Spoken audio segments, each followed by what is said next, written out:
When I was 10, we moved next door to Philip Pullman, who taught me English at middle school. And he drove me to school every day for 2 years, actually. And I vividly remember, so Dad, before a vicar, was a headmaster. So not only did I have, you should be doing your work, but obviously the morality of having to do your work. But I obviously hadn't tried very hard on a piece of homework, and he made me go round to Philip and deliver an apology note and redo the homework. I'm a bit starstruck now. Both Danny Dorling and Philip Pullman.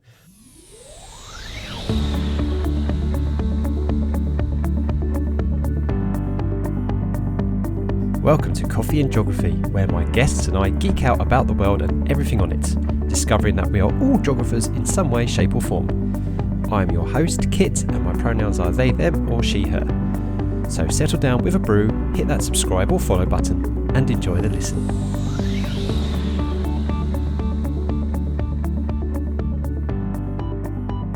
Hello everybody, welcome to Coffee and Geography, where we sometimes actually drink tea, maybe something a little stronger, but always talk geography. And it's not going to be subtle at all with this fella because it's another geography teacher. Hello, Mr. Phil Humphreys. Hi, how are you? Two of my favourite things, coffee and geography. Ooh, so you've actually got some coffee with you today? I actually have got some coffee with me indeed. Yep, freshly brewed just for this. Okay, we'll talk about that in a second. So let's introduce you. So you describe yourself, and I would definitely concur with this from what I know about you. Passionate, caring, happy most of the time, tired all of the time, lover of coffee, good times and running. Phil is passionate about creating the next generation of, and put this in caps, geographers, not just lawyers or estate agents who did a little bit of geography on the side. Yeah, okay. Although they can't get by without geography, can they? So no, they can't. I'm quite good friends with so I'm going to name drop at the start, if that's okay. It. So Danny Dorling is one of my great mates at the university here. We've done lots of work together, and he is passionate about creating geographers. He wants people to go out and to basically solve the world's crises. And I think that, geography back in our day was seen as a conduit to lots of other things. And few people went on and carried on and did geography. I remember at university, there were only two people who knew what they were doing at the end of it. It was me who wanted to go and be a teacher and somebody else who wanted to be a researcher. And so, I'm passionate about creating the next little geographers. And my goodness, don't we need them more than ever? I think we do, utterly, yes. And it's all very selfish as well, because, they'll go on and get good jobs and then they can pay tax and they can look after me when I get old, which is what I tell them. And climate change and everything else. Excellent. Well, I'm glad that I knew you knew Danny quite well. I'm kind of like a loose acquaintance of Danny, so we, it's like we talk to each other at conferences and stuff like that.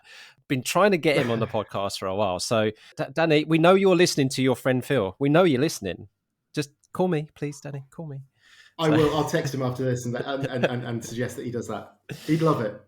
Absolutely, yeah. He would be an amazing guest. So so you got your coffee, you say. So and we do name drop, brand drop, because we want to challenge the sustainability of these places. So what have you got with you? Who's your brand? Who's your go-to? Or do you kind of? So it's Co-op, local Co-op coffee. It's a local Co-op. Beans to cup machine out there. I drink far too much than is good for me. I think it's fairly sustainable. I think it's fair trade, which is good.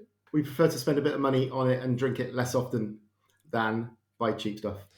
So when you say local Co-op, then it's not like the national brand, the Co-op, is it? Because here we've got the East of England Co-op. So is it like that? Is it like an Oxfordshire Co-op? Yeah, no, it is. So it's an Oxfordshire Co-op. But we've actually got two in our village. We've got one of the local ones, like your little sort of what's the word I'm searching for?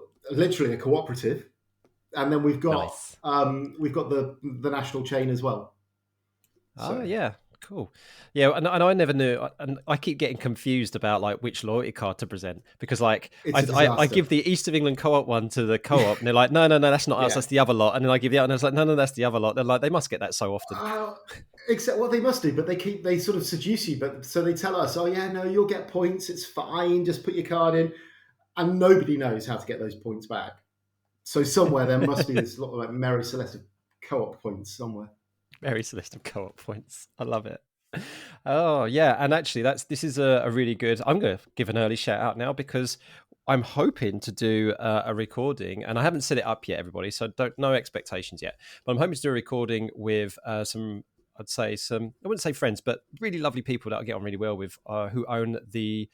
They call it the Natural Food Cooperative, which is basically a little Amazing. store here in South Norfolk, and they are locally run and they co-own it and everything. And I really want to do a podcast in their store as they're serving customers. That'd be pretty awesome.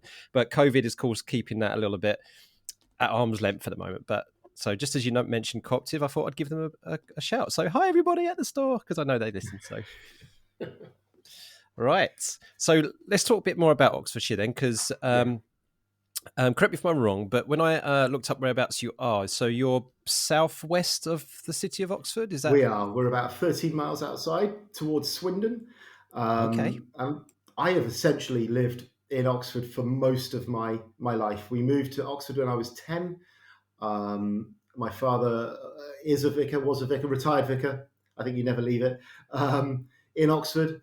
And we moved around the locality. And then I started teaching and have obviously moved around, but always aimed to come back. And it's fantastic. I think, as Dorothy said, there is no place like home. And Oxford is a very hard place to leave. Oh, well, yeah. I mean, I'm just having a look at the map and looking at the geography around it. I mean, you've got just to the north of you. I mean, are they reservoirs, or what are they up there? There's a hell of a lot of them. So we've got lots of gravel pits. So obviously the quarrying for gravel, and then they reclaimed it back for nature. And so there's lots of gravel pits. We have got Farmore Reservoir, which is about maybe 5 miles away. And in fact, I was never more conflicted when I was doing. Before this we talked about external marking, and one of the paper 3 decision-making inquiries was whether they should build a new reservoir literally about 8 miles away from us. I love it. And all the stuff was like, yes, no, and I was like, no, that's wrong. No, you can't be doing this. So there is talk about building lots more reservoirs around here. In fact, but we've got the Thames about 2 miles away, which is fantastic. We've got the White Horse at Uffington. So I pointed behind me. You can see. Yes, that's about 5 miles away. We live in the most beautiful area. Actually, and I'm going to say this on record now, is that we have booked to I've forgotten the name of the place now, but it's right near the White Horse and right near Whaling Smithy, and Farringdon. Yes, we are gonna have a little family holiday there, Phil. So you will have to pop in. So yeah, that's beautiful. Farringdon is lovely. Your quaint sort of archetypal West Oxfordshire market town. Yeah, and there's a place we're staying. They like to have their own sustainable kind of. They serve wood pigeon.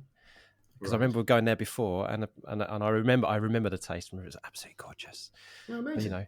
So yeah, that's really. So I can picture the landscape now. But so you say you've been in Oxford and Oxfordshire, for a very, very long time. Yeah, my family have been. Yeah, your family. So, question I always like to ask my guests is there something that makes you quintessentially Oxford, through and through? That's really interesting. So we talk, obviously, for a living. My daughter would say that we sound incredibly posh. And one wonders whether the accent comes with this. I do remember, and I'm reminded of this. So we moved here when I was 10. I was terrified about becoming a one does one person. What one does that. Right. And I think I have. Subtly has crept up on me from behind, but so there's that. And it's interesting. You take things for granted. It was only 4 years ago that, as a family, we went punting for the first time, and all that sort of stuff. We actually took time, and we did Oxford as tourists. So we did an open top bus ride and all that sort of stuff. It's amazing. It's obviously been ravaged by COVID, as all places. So the high street is really struggling, but it's a lovely place to live. That's very, very true, actually. I mean, in some respects, we moved out of Norwich and into South Norfolk in 2014, and then we had our first child, so we were quite busy with that. So we didn't actually get much opportunity to kind of explore local area. But of course, as soon as COVID came and hit, we were doing all of the, walking in the local area and just finding out things that we just didn't realize that were there. Yeah. Like an entire beck and a kind of like a small little floodplain, like here, walking around the River Waveney and seeing the fen that's around here. And it's just you realize you just pick up all these little things, these like kind of micro landscapes, I guess you could call them, which give so much more enrichment to where you live. Because I really, really do miss living in Norwich, but having explored the area now, I kind of appreciate it a hell of a lot more. It makes you realise why everybody else wants to come here or come to where as tourists. Yeah, it does make sense. Yeah, that's a good way of putting it. Like it made us be tourists in our own backyard. Yeah. No, for them. Yeah. So when you go to somewhere else in the country, and they kind of like you talk about where you're from, what's the one thing that kind of sets you apart as an Oxfordshire lad? Do you think? I mean, you said about the way you talk, but I think it's really sad, isn't it? That and this is something that we try to weave in a lot within our teaching. The globalization of place. I think actually we are all tending towards the same, which is sad.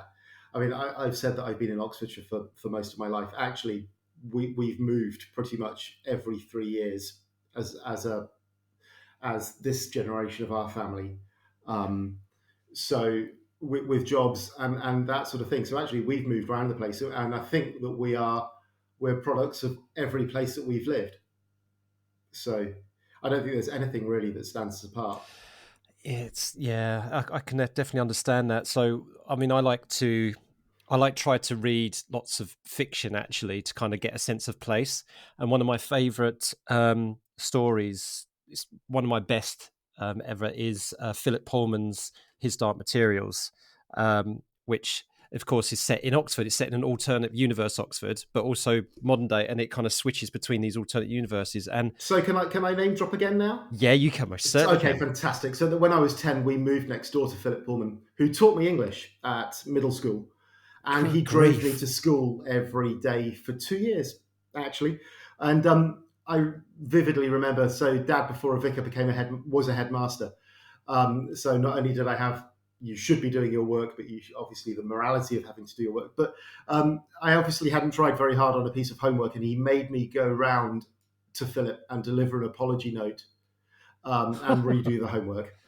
I'm a bit starstruck now. Both Danny Dorling and Philip Pullman. Well, yeah, no, so he's lovely. Philip Pullman is really lovely. And do you have his contact details? Because I would love to have him on the podcast. Yeah, no, he doesn't do it. So he doesn't. I asked him to come and do speeches at school, and he doesn't do anything really. I think he would have to do it for everybody. Yeah, that's fair enough. Yeah. I think what a lot of people need to appreciate with anybody who gains celebrity status is that they still are, a human being who needs their own time, their own privacy, and their own things like that. But I've kept my exercise books for 40 years, so. That is incredible. Oh, yeah. Wow. I'm basking in double reflected kind of celebrity here. No, don't apologize at all. It's great. I love it when I hear stories like that. The kind of, I have a couple, but I suppose the one that I always say is that I went to University of East Anglia with Matt Smith, so the 11th Doctor. Yeah, there you are. You see. So yeah, we played a little bit of football. I mean, he had a major football injury. He would have been a really good footballer, but he had a major injury, and he ended up focusing on his studies. And funnily enough, that led him to be a quite famous actor. So he's done all right for himself. Yeah, not bad. But I can still only remember him like crawling into the university. But no, I'm not even going to go there. Sorry, Matt. It's a story for another time. It's a story for another time. Yeah. So we got some of our 4 name drops now. Crikey, yeah, we're doing all right, aren't we? Amazing. Yeah, we are. I got a question to ask you because about maps, right? But before we move on to maps in general, because like just looking behind you and everything's amazing. How do you pronounce this village's name? Right? Is it Kingston Bagpoys or something? Kingston Bagpews. Bagpews. Kingston Bagpews. So close. So close. Yeah. It's like Bicester, which is just to the other side of Oxford. Yeah. Seriously, everybody, go onto the Coffee and Geography map. Go to season 2. Click on Phil's locator and look at the village names and some of the names of the gravel pits and the reservoirs around there, and give it a go. Honestly, it's just like crazy. If you think some of the Welsh names is like, yeah, too many consonants. So what do you have around you? What's the hardest place around you to pronounce? Oh, well, Norfolk. Yeah, we're quite. So, geography teacher, there's Haysborough. Now, I'm not going to spell it out for anybody because obviously I want everybody to listen I want you to spell Haysborough, please, everybody. Right, do that. Shall we reveal it later on? Shall I put it in the show notes to reveal it later on? I think you should do. Yeah. Okay. So we'll make sure we come back to it later. So Haysborough. Okay. The next one, everybody, is Wyndham. Okay. Oh yeah. Wyndham. Famous school there as well. Wyndham, yeah. Yeah. And hello to all my colleagues and friends at Wyndham College and Wyndham High. So they're the two main ones, really. Yeah, Haysborough and Wyndham. So we'll stick with those two. We'll be nice to everybody, but there are plenty more. Yeah. Okay. So let's go on with maps then, because you got that beautiful geological map of Oxfordshire behind you. But you showed me just before we started, and I really want you to talk about this. Is like you said you've got Ordnance survey maps. Was it from your grandfather? Was it? Yeah. So my grandfather was the county planning officer for Worcester back in the day, Worcestershire, and was the one that started to put the M5 through Worcester. And my uncle took sort of followed in that profession, so he became a town planning officer as well. Both have passed on, but both were hoarders, for want of a better word. And so my aunt has just moved actually from Norfolk, from Hook in Norfolk to Oxford, and uncovered all sorts of stuff. So I have got all of the Ordnance Survey maps. We found every journey that my uncle had taken. He'd kept tickets, he'd kept timetables, the itineraries, all sorts of every journey away. Wow. So fortunately, my cousins have kept all of that. So yeah, that's amazing. It is amazing. So yeah, my wife, much to my wife's chagrin, I have now got 2 shelves of obsolete but beautiful Ordnance survey maps. Oh, no, see, I would argue they're not obsolete because, well, first of all, talk about what you say about those tickets. You could do a really amazing mapping exercise with those stuff, tracing what your uncle did. But I would say, old map. I used to keep the old Ordnance survey maps because do you remember that? Everybody, you wouldn't believe that this happened, right? But Phil might remember. But the Ordnance survey used to send out free maps to every year 7, so that's 11-year-olds. Of their local area, which was incredible that they did that. Unbelievable. Yeah, free Ordnance survey. And if almost anybody in the United Kingdom will be aware of what Ordnance survey maps are, and if you're not sure what they are, just look them up. They're they're a thing of beauty. They're a technical and visual beauty, basically. A masterpiece, aren't they? Really? So of course we end up with quite a few spares left over, because they wouldn't send you the exact amount. They'll send you like the rounded up. It's probably why they had to discontinue it. It's probably spending so much money. But because it's all gone digital now, so that process itself, was not just expensive, it also became obsolete itself. But what I used to do with the old maps, I used to grab the old ones and then get the youngsters to challenge to see what had changed over time, so they could, do like a visual kind of visual analysis, so temporal analysis on static maps, which is kind of a precursor to introducing them to like geographical information systems where you can just use the slider or something. Yeah, on the Digimap now you can do that, can't you? Exactly. What a great exercise.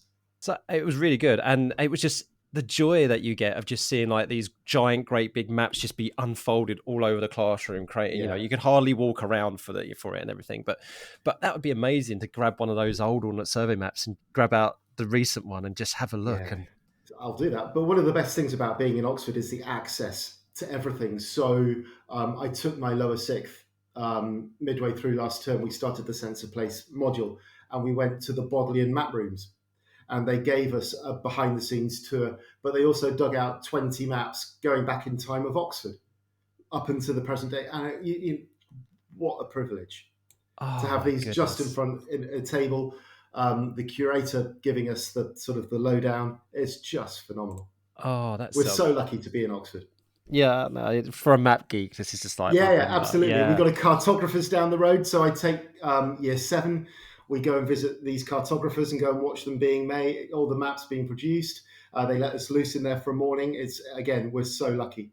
That sounds brilliant. So yeah, you got your year 7s, so your 11-year-olds, and then you said lower 6, so for everybody that's roughly like 17-year-olds. And that's so lovely that they're getting that really enriched kind of from the start and all the way through towards the end of their high schooling. That's brilliant. Yeah, so we look at, do we value my place in the world? In fact, the whole thrust of our first, God, time's flown, but about 20 minutes of conversation, do I value my place in the world? I'm teaching that as we speak to the year 7.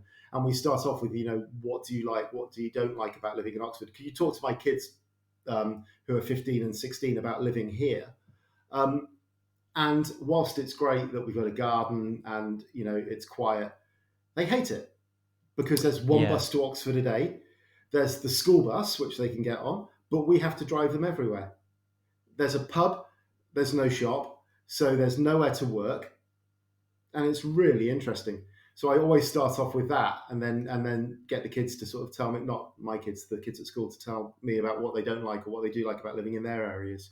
So. It's such a great exercise as well, and it feeds into, you can go down a really wonderful geographical rabbit hole with that. So then you can start looking at, for example, population demographics, and you can see why you have a substantial bulge of 20-year-olds and to 30-year-olds in the cities, whereas if you go in the rural areas, there's a dearth of them because they've all moved to the and it's just, well, there's a model, isn't there, somewhere? Is it the lifestyle model? I always try to of the cities that we don't talk about anymore, with the CBD going all the way out. Oh, Burgess yes. model, the Burgess model. Oh, my, the 1920s Burgess model, yeah. So it's like the Burgess model with arrows. And it does start off, you live out with your parents. You've got no choice about where you live. Then when you go to university, you'll probably move into a city.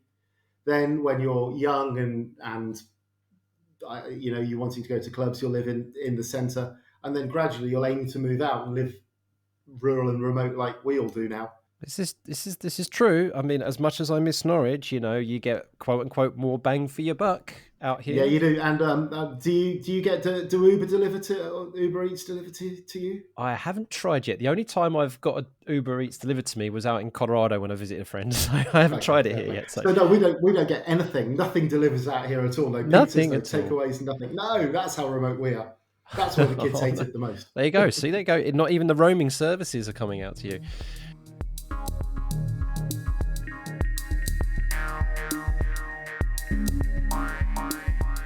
Hi folks, a chance for you to recharge your brew, but also a polite prod to remind you that it's so easy to support this podcast. Simply liking, sharing, rating and reviewing means that it will get on more people's radar. Also, there are a few links down in the description which may be of mutual benefit. Please do check them out. Okay, so we're going to have a bit of tack here, and I'm going to get you to see if you can bark up the right tree or bark up the wrong tree. Okay, let's do this.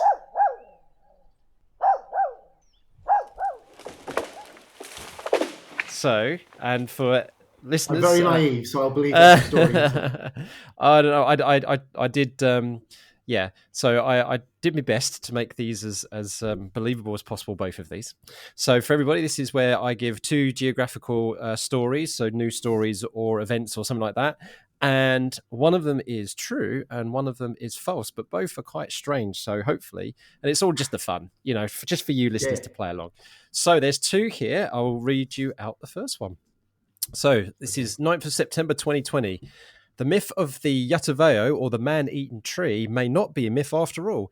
Documents recovered from a storage box of collected items from Madagascar in the 19th century depicts detailed field sketches of a carnivorous tree with huge poisonous spines. The author of these documents, who is unknown, detailed how the indigenous people found a way to log the trees without suffering injury or death, and that is why none are seen today.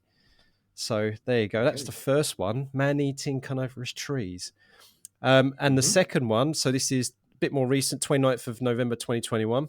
Study finds that climate change is causing some albatrosses to divorce, according to Francesco Ventura, a PhD student at the University of Lisbon, who studies albatrosses in the Falkland Islands of Argentina. Divorce in albatrosses isn't very common, but usually happens when they fail to breed. And Ventura says, divorce is affected by the environment in a direct way. There is a direct pathway linking the environment to divorce, and in particular, higher sea surface temperatures to divorce. So, divorcing albatrosses because of climate change, or a man-eating carnivorous tree from Madagascar? So whilst I'd love the man-eating tree to be true, and there's a bleeding tree in Wales, I believe. We've been taken to by our friends who are Welsh. They took us to this bleeding tree, and it's a very red sap. And so I would love the man-eating tree to be true, and you're now going to come around and tell me that it is. But actually, I think the albatross story is familiar to me, and I think it's Okay. divorcing albatrosses, which is really sad, isn't it? So, but are you experiencing a bit of salience bias here? Like you're going with what you feel is familiar, or is it? Yeah, Is no, it I true? am. I'm afraid. Yeah, no. So I am going to say Okay. that's the true one, and the man-eating tree is barking up to say it, the wrong tree. Well, you are absolutely correct. Stop recording now. That's it. Yes, I can't get no better. Right. Yeah. So actually, that I mean, there is the myth of the Madagascar carnivorous tree, but it's never been proven. So I twisted the truth there that the documents had been found to be proven, but it's Yeah, still no, a because I myth. mean, you wouldn't survive to write it up, would you? Because you'd be eaten, presumably. But it's a concoction of the fact that you do have creeping trees, walking trees. They're real. I'll put the link in the description for everybody to read the article that I've got this from. And of course, you do have things like Venus flytraps and carnivorous Yeah, plants. yeah, So this is a conflation of those two things, and they think that actually evolution could. If humans disappeared and evolution took its course, it is plausible that there could be a carnivorous tree. So yeah. in the I future. mean, we would look to the trees if humans disappeared. Absolutely. Yeah, well put. And the other one is true. And it's from, so it's many news outlets actually picked this up. And this is from America's NPR, National Public Radio.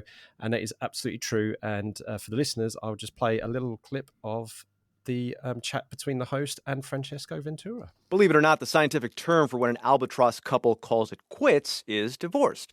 It's not common, but it usually happens when the pair fails to breed. And now a new study from Ventura and his team finds there's another cause for albatross divorce. Divorce is affected by the environment in a direct way. There is a direct pathway linking the environment to divorce, and in particular, higher sea surface temperatures to divorce. That's right, sea surface temperatures. Ventura says in years when the ocean surface is warmer, it's harder for the albatrosses to find food, which means they are taking longer to get back to their breeding grounds.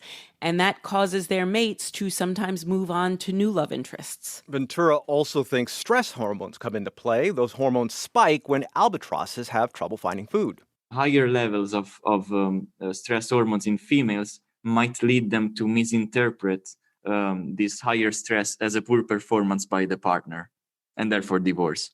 Ventura says climate change makes this especially worrying. So there you go. You got it absolutely spot on. It's really sad, isn't it? It's very sad. The unseen effects of climate change. Yeah, and I will hark back to I can't remember what episode number it was, but it was towards the end of the season of season 1 where I spoke to Eli Ramos, and they were talking about how climate change is also affecting birdsong in California and in San Francisco. And so it's just, you're right, it's these subtle ways that it's completely ripping almost like the culture, the fabric, the society of animals apart, from mating calls to actual mating. And, it's really sad. And the albatrosses live so far away. Who's going to be the therapist for them? Who can go down there and look at them and ask them that? If they just need to talk or squawk or whatever they do, I don't know. Yeah. But unfortunately, folks, it's climate change is becoming just as needle a threat as not being able to. Well, it's as much of a threat as physically not being able to breed, and that is a problem, obviously, for the future of the species. Yeah. So thanks to Francesco Ventura and everybody working on that, and hopefully that a solution can be found. And of course, we can all do our bit to pressure the rich and powerful to sort climate change out. But I can get off my soapbox. No. We did we did. So I'm looking at Paul's work on the Anthropocene, teaching the Anthropocene. Paul Turner. Yeah, hello to Paul Turner. So how much do we fly? Last 2 lessons yesterday, and my lord, they fly quite a lot, my pupils. So I was there alone, going, "No, are we sure we're going to fly?" It's like, yeah, well, yes, we are. So. Yes, is it? I don't know how to pronounce it. Is it flag scum or something like that, which means flight shame? That's what Paul. If Paul, you can come on and you can actually pronounce that for us, because you've got that in your actual scheme of work, haven't you? So, and I do feel that, because having a family in America, obviously, because we need to maintain those connections with our family in the States. You could you could say, well, Kit, it was your choice to kind of enter into this relationship. Yeah, absolutely. But love finds a way. And so what we're finding is, of course, is that we are trying to budget our carbon as strictly as I possibly can to allow ourselves, at least one flight, maybe every 18 months or something, to go and see our family, which is why I don't really go to see other places around the world, because, I'm spending the time going back to the States. But I shouldn't be shamed into that, because it pales into insignificance of the frequent flyers, the business flyers, Absolutely. the people who take their private jets, the chartered planes and things like that. Everybody who flew their private jets to COP, do you mean? Yeah, the less said about that, the better, really. Well, no, the more said about it, the better. No, I got that completely opposite. It's interesting. So we've talked about my wife. She works in a boarding school. We tried to work out how many trees they would have to plant. So it's a full boarding school, so 400 kids. Most of them come from Asia, Russia. Right. So they will be flying 2, 3, 4 times a year, 8 flights, and how many trees they'd have to plant to deal with all the carbon. And Oxfordshire wasn't big enough. It was crazy. Wow. So you made those calculations, and the whole entire county of Oxfordshire. Yeah, just not. Well, there you go. Over time, it's just ridiculous. Complete carbon imbalance there, and that's why we have the situation we have. Right. Yeah. I'm going to move on to spill the beans now, Phil. Okay. So nobody's listening to this. You've told me. Nobody's listening. No, there's no one's listening. So we can just, be free and easy about what you say. But so if I was to play a famous song, like I don't like cricket, I love it. Yeah. And I can't actually play the song because then I have to pay royalties, right? Yes. I'll just let it play in people's heads. Oh, you can sing it, yeah. I love it. So your favourite place is the Long Room at Lord's. Yes, so spill the beans then. So how did you come to for this to be, out of all the places a geography teacher could pick, the Long Room at Lord's? So I've always been a bit into cricket. I love cricket. I now mostly play sport through watching my son play. So I haven't played for a while, but back in the day, I was reasonable, and so I became a member of the MCC. Wow. And so that enables me now to go to Lord's to watch. That's the cricket. Middlesex Cricket Club. The Marylebone. Right? Marylebone Cricket Club, right? But yeah. Yep. Middlesex do play at Lord's, and you can join that too. It's not as good. So yeah, I can go to every day of every Test match for free, basically, or when England are playing at Lord's, and it's just very, very special. It is quintessentially English, so it's people with a tie, with a jacket. You're not allowed in without that. I quite like that. Women are allowed in now, which is perfect, because back in the day they weren't, and probably the less said about that, the better too. But there's just a hallowed reverence. So the players have to walk through the long room in order to get to the pitch. If you've not seen the view from mostly the television camera view when people are running into bowl, is from that side, and it's just, there's something very special about it. Actually, my favorite place now is 3 floors above, where there's an open top bar looking down over all of this, and that's quite special too. But, yeah. Does this ticket that you get, does it come with a +1? Yeah, no, it does. Yeah, I can get you into the Long Room at Lord's. Yeah. No, it's very special. It's a lovely place to be, and I think, for anybody who likes anything, to go and see it played where it all done. So, a concert at the Albert Hall or anything like that, to go and see something where it's meant to be is very special. And Absolutely. To not sit with the hoi polloi also, that's quite special. And the thing is, everybody, I mean, you may not be a sports fan, you may not be a cricket fan or anything like that, but Lord's is hallowed turf for English cricket. Yes, it is. It's as famous as, I would say, old Wembley Stadium for the England football team rather than new Wembley. Although the new is a nice stadium, it is like Yankee Stadium for baseball in the United States. These are very highly reverent places of sport. It's like centre court for Wimbledon. So if you're not sure, and it doesn't matter how bad the England cricket team are doing, because let's face it, they're doing really badly at the moment. Lord's we won't talk about the most recent Ashes. Yeah, let's not. Yeah. Oh, that's fantastic. That's stunning. Right. So we're coming towards the end of our chat now. But before we do, I did promise, I did put a. And it's crazy. How quickly has it gone? Time flies when you're having fun. So everybody, I gave you a challenge a bit earlier, didn't I? About spelling Haysborough and Wyndham. So do you know how to spell Wyndham? Because W-Y N, is it D-O-M, Wyndham? And then, oh no, I get lost from there on in. Wyndham, and then O-M-N? No, that's terrible. No, no, I don't. You're asking a vague dyslexic to spell most complicated I feel your pain. Yeah, I'm on the same. So Wyndham, I would never have been able to spell it if I'd never seen it. W-H-Y? No. It's W-Y-M-O-N-D-H-A-M. So phonetically, it would be Wymondham, but it's Wyndham. Yes. Yeah. And Haysborough. That's interesting. Is that the one with the P's? Yes. So I'll just stop there. It's got P's. So for those of you who've never heard that, most geography teacher will know this, but you will not. You will be. This will blow your mind, everybody. Right? Happippisburgh.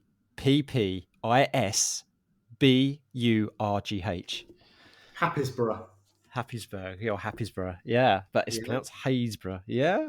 There you go.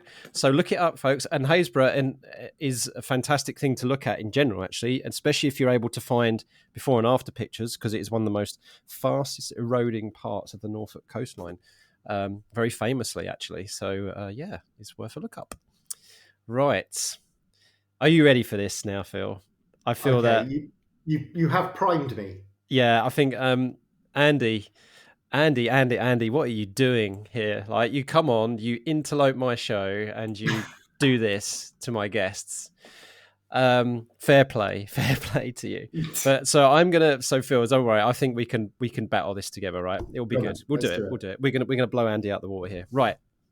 So, folks, what this is all about, we are all geographers. It's where just a bit of fun. We connect all our guests together by coming up with a word that we try and link to geography, geographical processes or places or whatever it is, anything geographical. And last week we had, Andy, who did the word drag, which was given to him by Syria and Lauren because they fans of Drag Race. So did all right with that.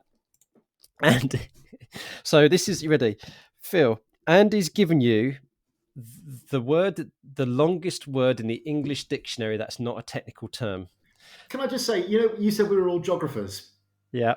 Can you remind me what Andy does again, perhaps? Well, yeah, I mean, he's an interloper. Yeah, so he's a podcaster. He's disqualification. Oh, of course he counts. Yeah. we can't claim to link everything to geography and then sideline the likes of Andy, right? But the word he is given, and I'm going to say us because we'll do it together. The word he has given us is anti-disestablishmentarianism.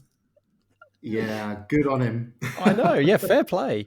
So to be fair, we are quite revolutionary. We wouldn't want to be disestablishmentarianists, would we? So it's always good to try and be an anti-disestablishmentarianist. So right, there you go. So I think actually, Andy, we've got this. 30 seconds is going to be easy. And for those of you I've heard that word time and time again, like on trivia, pub quizzes, or whatever, but I never know what it means. So Wikipedia defines it as. It's a position that advocates that a state church or an establishment or an authority should continue to receive government patronage rather than be disestablished. So, in other words, it's like rather than separating the state and the church or anything like that, it's like you're against that from happening. So, anti-disestablishmentarianism. So, anti-establishment. Yeah. And you're not going to ask me to spell it, are you now? No, I'm deaf. Oh my goodness, I can't spell it. Right, but yeah, you've got it. What you just said, what you've just primed is perfect. Yep, separated. Have we started? So are you ready? Yeah. Okay, so I've got a visual cue for Phil here to know when the 30 seconds is up. So Phil, whenever you're ready, off you go. So we all know what happened when Henry VIII tried to, took the church away from the state, from the monasteries. It was carnage. The dissolution of the monasteries, terrible. Separating church from state isn't a good thing to do. So I think the unification of church and state, and let's face it, the Queen has got a lot else to deal with at the moment than having her role as the head of the Church of England taken away from her. We need to give the old love something to keep her happy. The old love. I love it. Right up to 30 seconds is like the old love to keep her something happy. Yeah, and of course, how has that shaped, human geographical processes? The merging of the, my God, colonialization. Yeah. Because the spreading of Christianity around the world and what that's done for cultures and spiritual practices around the world, completely destroyed them and polluted it in a sense. So yeah, we could talk about so it's a really good word, Andy, but really when you break it down, you could go on quite a while, just as me and Phil are threatening to do there. I'm not sure that I got that right though, however, but I think it's great. You might want to cut that one out. No. You mentioned a head of state, and of course the head of state has a ceremonial geographical influence, if not, an actual, political and functional one. So no, I think going with our old Liz was a good Bless call. her. Long to reign over us. Long to reign over us. Your turn then. So right. I don't know how if you're going to be a little bit kinder to our next guest, but it could be a word that something that we've talked about, or it could be something completely random. It's entirely up to you, Phil. Okay, so I think that let's see here. What about an isthmus? I can't even say it now. An isthmus, an isthmus. Okay. Yep, isthmus. Right. So I'm not going to say anything about it. I don't want to give any clues away. But let's see what they can do with that next week. Yeah, why not? Yeah, that's a good. I tell you what, though, this is already going to be, because what I did for the end of season 1 is I put a poem threading all the words together. And already this is going to be a very interesting poem. We've got drag, anti-disestablishmentarianism, and isthmus. So This is already going to be a very interesting thing. So really, everybody, you're not setting each other up.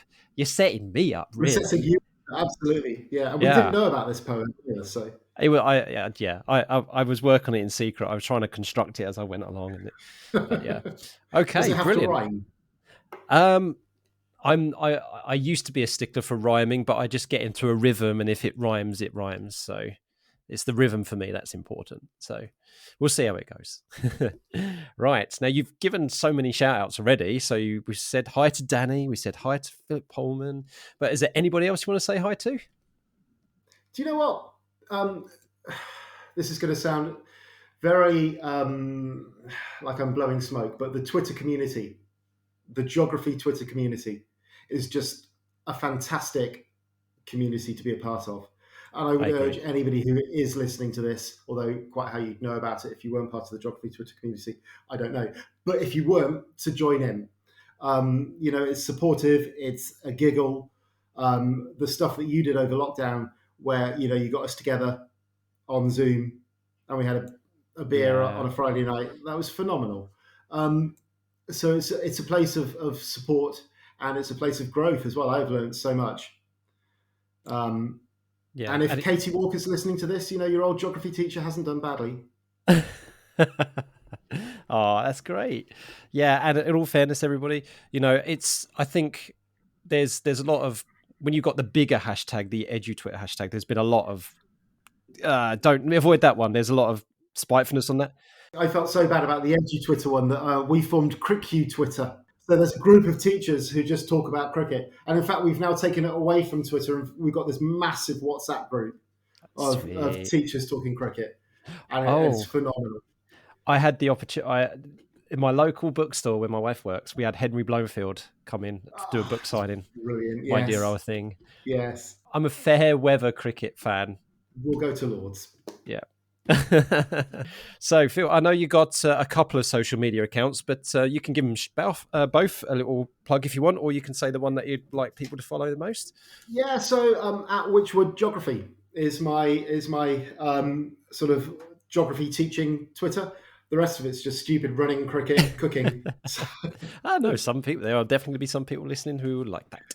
Yeah, a lot of geographers run, so that's quite nice. They certainly do. And let's make it a half dozen for shout outs, yeah? David Rogers. Hey, David, another runner, geography. Phenomenal. Yeah, no, he is. Yep. I'm hoping he'll be. So we're off to Iceland. So all the hypocritical chat I've just given about flying, Yes. we're off to Iceland at the end of March with school. I'm hoping he'll be our teacher guide. So no pressure, Sweet. David. But Well, but as we said before, taking kids on a potentially life-changing trip, which has a net positive for the environment and for empathy and for a respect for our world, I think is far better than the shuttle. People who shuttle backwards and forwards on planes. So we do a lot of work with the habits of mind as our pastoral sort of process, and one of them is responding with awe and wonderment. That's right. Perfect. Well, because I'm thinking how many youngsters have had those life-changing experiences and then have gone on to either inspire others to do something amazing or gone on to do something amazing themselves. The world wouldn't be as much. So we do need to kind of like this is why our efforts need to be focused on those who they're not returning value, shall we say, with the traveling that they're doing. I think that's probably the best and pragmatic way to say it. I think so. Let's not guilt ourselves into that. If you think there's a life change, like the students I spoke to in season 1, my ex-students, when we went to America, the things that they've now gone on and done, and they cite, because of that experience at Yellowstone National Park, they're now doing X, Y, and Z, and they're changing well for the better. There's got to be worth something. It's got to be worth something. Definitely. Right then, Phil, I've really loved today's chat. Thank you so much for joining me. You've been a wonderful guest. It's been phenomenal. Thank you so much. And just to sit down and chat with you for a bit. I know. It's good. It's good to get to know you. So no, thank you very much indeed. I've really, really enjoyed it. Thank you.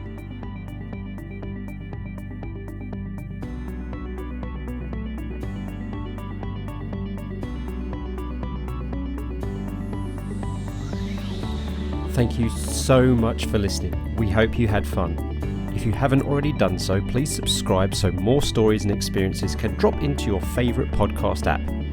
If you fancy being a guest or have any feedback, follow us on Twitter at coffeegeogpod and send us a DM. Or you could email coffeeandgeog@geogramblings.com. Until next time, keep geogging.